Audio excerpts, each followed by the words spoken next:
Have you ever wanted to say something so precise that the other person just goes silent? Not with shouting, not with insults, but with pure intelligence. Imagine being in the middle of an argument and, with a single sentence, making the other person lower their voice, look at you differently and have nothing more to say. Today, I will reveal 5 responses so powerful that when you use them, they silence anyone. It doesn't matter if you're talking to a boss, a difficult family member, or someone who simply wants to impose their will. These responses not only protect you, but also place you in a position of power without losing your calm. And pay close attention. Number 3, if used correctly, can disarm even the most skilled manipulator. Stay until the end, because you're going to want to practice every single one of them. And when you apply them, you will notice the silence. Everyone at some point has felt that frustration. You're saying something logical, valid, necessary, but the other person simply isn't listening. And worse, they seem to be winning the argument, not because they're right, but because they shout louder, interrupt faster, or attack more aggressively. In our culture, strength is often associated with volume, conviction with imposition, and respect with fear. But that isn't respect, it's momentary domination. And true power isn't about imposing your will, but about expressing yourself with such clarity and control that the other person has no choice but to listen. Response 1. I don't need to raise my voice to be right. There are times when someone raises their voice, believing it gives them more authority. They shout, interrupt, impose themselves, and expect you to do the same. But if you fall into that game, you've already lost. This phrase is an elegant way to step out of the noise without leaving the conversation. Imagine a meeting, a discussion at home, or even a conversation on the street. The other person raises their tone, trying to dominate the atmosphere. And you, instead of responding with the same fire, maintain control and say calmly, I don't need to raise my voice to be right. It's a phrase that not only stops the attack, but sends a clear message. You don't play on the field of emotional confrontation. You play on the field of mental dominance. In that instant, the person listening realizes that something has changed. You're no longer arguing, you're leading. The Stoics taught that self-control is not repression, it is real strength. Epictetus said, "He who cannot control his tongue will be a slave to his emotions." And that's exactly what you're demonstrating with this response. You don't need to shout because your logic is enough. You don't need to impose yourself because your confidence already does it for you. This phrase not only silences the one who shouts, but also opens the eyes of those around you. Because when you speak with serenity in the face of a storm, everyone notices who holds the true power. Response 2. The way you speak says more about you than it does about me. When someone attacks you with sarcasm, mockery, or contempt, the most tempting thing is to respond in kind. But that's where many people lose. This phrase is like a clean mirror. It doesn't respond with violence, it doesn't defend with desperation, it simply reflects what the other person is showing. The way you speak says more about you than it does about me. By just saying this, you deactivate the venom in their words because you're not insulting them. You're not seeking approval, and you're not accepting their game. Imagine you're in a conversation and someone makes a hurtful comment. You could retaliate, but instead you look at them calmly and say that phrase. And then something unexpected happens. They hear themselves, and in doing so, they feel the weight of their own words. Marcus Aurelius wrote, "The best revenge is to be unlike him who performed the injury." And this phrase is the perfect translation of that principle. You not only maintain your peace, but also force the other person to confront their own disrespect. Furthermore, there is a powerful lesson here. When you don't react as they expect, you change the script. And when you change the script, you change the dynamic. This phrase is for those who have decided not to stoop, not to surrender, and not to let the attitude of others define who they are. The Stoics understood this more than 2,000 years ago. Epictetus, who was born a slave and ended up teaching wisdom to the powerful in Rome, said, "It's not what happens to you, but how you react to it that matters." And this teaching has incredible depth, because what truly defines your character and the respect others offer you is not what you experience, but how you respond to what you experience. In the context of an argument, that means one thing very clearly. You don't need to shout to win. You need to respond with precision. Marcus Aurelius, emperor and philosopher, ruled an entire empire without losing his composure. And he didn't do it because he was weak. He did it because he knew that whoever controls themselves controls the situation. His serenity was his weapon, his self-control, his power. Today, we live in a world that rewards quick reactions, impulsive opinions, and hurtful responses. But whoever learns to respond with intelligence becomes an anomaly, someone memorable. And that's the kind of person others listen to, even when they disagree. Seneca said, "To speak in anger is like shooting an arrow without aiming." A thoughtless phrase can destroy a relationship, close a door, or make you lose the respect that was so hard to earn. Therefore, what you are about to learn are not phrases to humiliate the other person.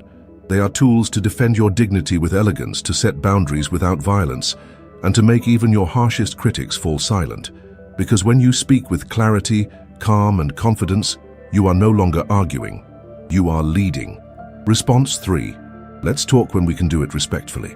Some conversations are not conversations. They are attacks disguised as dialogue. The other person interrupts, raises their voice, imposes their truth, and expects you to keep up. But you are not obligated to participate in a dirty game. This phrase is not a retreat. It's a declaration of principles.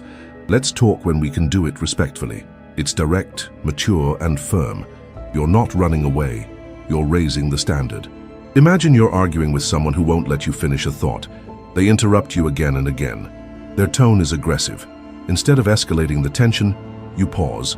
You breathe and say calmly, "Let's talk when we can do it respectfully." At that moment, you shift the axis of the conversation. It's no longer about the topic being discussed.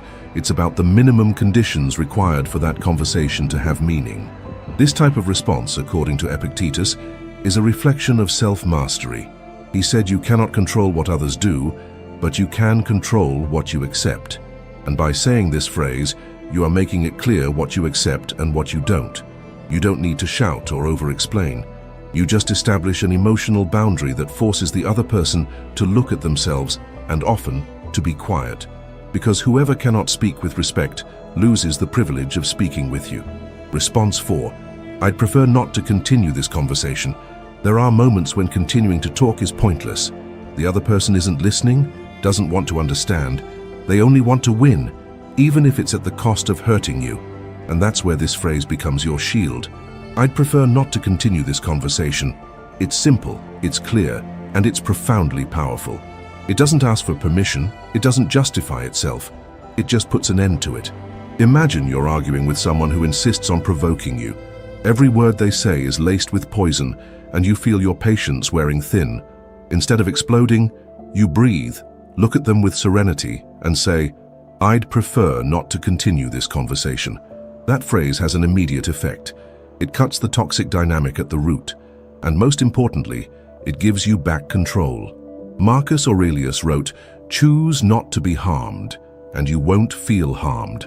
And when you choose not to continue, you are protecting your energy, your focus, and your dignity. This is not giving up.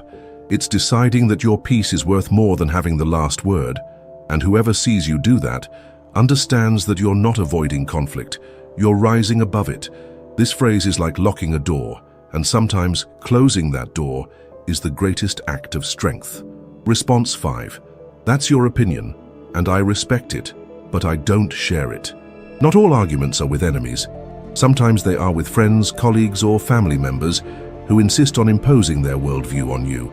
They do it with good intentions, but without realizing it, they cross your boundaries. And that's when you need a phrase that marks your position with respect but without yielding. That's your opinion, and I respect it, but I don't share it. It's a response that doesn't confront, but it does define. It's like saying, "I hear you, I value you, but I have my own judgment." Imagine someone close to you insists on convincing you of something, a decision you don't want to make, a belief you don't share, a judgment you don't consider fair.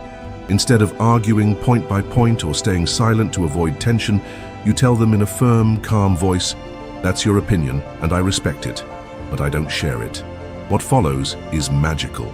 The other person is forced to accept your stance, with no room to attack it, because you're not dismissing their point of view, you're just reaffirming your own. Seneca said it clearly, "To be a slave to the opinion of others is the worst of all prisons." And this phrase is the key to escaping that prison. It's an elegant way of saying, "I think for myself, and I don't need your approval to do so." Using this response frequently gives you something few people have: emotional independence. And when someone notices they can't pressure you, they begin to respect you even more.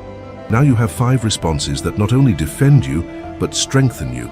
5 phrases that, when said with serenity, confidence, and clarity, make the other person fall silent. Not because you've crushed them, but because you've risen above them. Because respect isn't imposed by force, it's inspired by character. Let's remember them one more time. I don't need to raise my voice to be right. The way you speak says more about you than it does about me. Let's talk when we can do it respectfully. I'd prefer not to continue this conversation. That's your opinion, and I respect it, but I don't share it. Do not underestimate the power of these phrases. When you practice them and integrate them into your daily life, you'll notice something very clearly. People will start to listen to you more and tread more carefully around you, because you are no longer someone easy to manipulate or provoke. You are someone with presence, with control, and with a powerful voice. Here at Stoic Spring, I teach you to think, speak, and act with the wisdom of the great philosophers, so you can live with more respect, inner peace, and mental fortitude. Subscribe now and turn on notifications, because what's coming will transform you. And tell me in the comments, which of these phrases are you going to use first? I'd love to read your answers.